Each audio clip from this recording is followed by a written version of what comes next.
Welcome to Longevity and Biohacking. Your journey to peak health starts here. We explore the science of living longer and the secrets of a stronger life. There is a therapy used by NASA. Athletes use it to recover faster. Clinics charge hundreds of dollars per session for it, and now people are doing it at home every single day. It is called red light therapy. And the science behind it is far more interesting than the marketing suggests. In the next 13 minutes, you will understand exactly how it works at the cellular level. You will learn what the peer-reviewed research actually supports. And you will discover why some of the world's leading longevity researchers are paying close attention to it. This video is for educational purposes only. Always consult a qualified healthcare professional before starting any new health protocol. Most people have heard of red light therapy. Very few understand what it actually does. Red light therapy uses specific wavelengths of light, typically between 600 and 900 nanometers. These wavelengths sit in the red and near-infrared range of the light spectrum. When this light contacts your skin, it penetrates tissue at different depths depending on the wavelength. Red light around 630 to 660 nanometers penetrates the surface layers. Near-infrared light around 810 to 850 nanometers penetrates deeper into muscle and even bone. The key distinction from other light sources is this. Red and near-infrared light does not heat tissue significantly. It triggers a biological response through a process called photobiomodulation. The cell absorbs the photon, and something changes inside. Here is where the science gets genuinely interesting. Every cell in your body contains mitochondria. Mitochondria produce a molecule called ATP. ATP is the primary energy currency of every biological process your body runs. Movement, repair, immunity, brain function. All of it depends on ATP. As you age, mitochondrial function declines. ATP production drops. Cells become less efficient. Recovery slows. Inflammation rises. Cognitive sharpness fades. This mitochondrial decline is now recognized as one of the core mechanisms of biological aging. Red and near-infrared light appears to directly interact with the mitochondrial electron transport chain. The primary target is an enzyme called cytochrome C oxidase. This absorption enhances the enzyme's activity and results in increased ATP production. A 2024 Journal of Biophotonics study found that 670 nanometer light improved mitochondrial activity. It was also associated with reduced post-meal blood glucose in healthy subjects. The most extensively studied application of red light therapy is skin health. And the evidence here is among the strongest in the field. A controlled trial published in Photomedicine and Laser Surgery examined participants who received consistent red and near-infrared light therapy sessions. Researchers measured significant improvements in skin complexion, skin texture, skin roughness, and intradermal collagen density. A 2024 study found LED therapy increased type 1 collagen by 31%. Elastin increased by 19%. Patient satisfaction in that trial was 94%, rating results as good or excellent. A 2025 double-blind trial in medicine tested home-use LED masks on 60 participants. The evidence base for skin applications is currently the most clinically robust area of red light therapy research. Beyond skin, red light therapy has a meaningful body of research in pain and physical recovery. A pooled analysis of 31 randomized trials found a clinically significant pain reduction in patients treated with photobiomodulation. The number needed to treat for meaningful improvement was 4. That means for every 4 patients treated, 1 experienced clinically significant pain relief over control. A 2024 systematic review on knee osteoarthritis found that photobiomodulation can significantly reduce pain at rest. The authors noted that the certainty of evidence was low due to study limitations and called for larger trials. A 2024 meta-analysis of 28 trials found a 13% improvement in muscle performance. It also found a 22% reduction in creatine kinase, a key muscle damage marker. This is where red light therapy research is moving fastest, and where the implications for longevity are most significant. The brain is one of the most energy-intensive organs in the body. When mitochondrial function declines in brain cells, cognitive performance degrades. Red and near-infrared light can penetrate the skull to varying degrees depending on wavelength and intensity. A 2025 Frontiers in Neurology trial tested red light photobiomodulation on 90 patients with post-stroke cognitive impairment.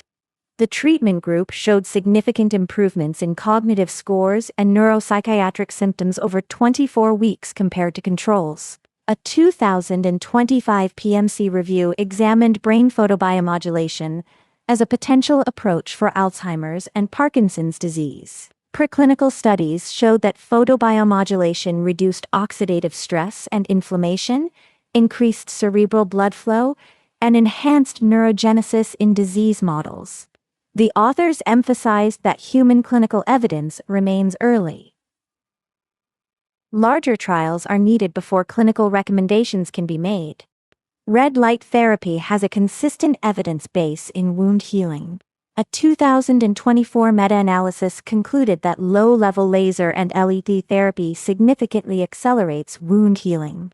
Earlier research found diabetic foot ulcers treated with red light were nearly twice as likely to heal fully. This is one of the most clinically established uses of photobiomodulation.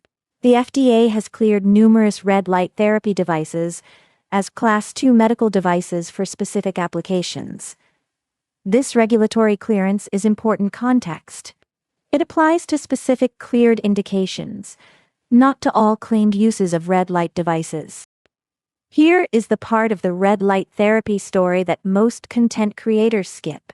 Many of the most exciting claims about red light therapy are not yet supported by high-quality human clinical evidence. A 2025 analysis reviewed the evidence base for whole-body red light panel use. The mitochondrial mechanism is biologically plausible and supported by cellular and animal studies. But no human clinical trial has shown that whole-body red light protocols extend lifespan or health span. No randomized controlled trials have tracked epigenetic age or major disease incidence in response to red light therapy. Red light therapy also follows a biphasic dose-response curve. Too little light may produce no effect. Too much may blunt or reverse the benefits. Not all red light is the same. This is one of the most important and most overlooked aspects of the research. The wavelength matters significantly. 630 to 660 nanometers is the most studied range for skin applications. Multiple studies have identified 810 nanometers as a particularly effective wavelength for mitochondrial absorption in brain tissue. Research suggests this wavelength has a favorable absorption profile relative to water content in tissue. This allows more photons to reach deeper structures, including neurons. Energy density, measured in joules per centimeter squared, also affects outcomes. Studies have used a wide range of energy densities from 1 to 10 joules per centimeter squared across different applications.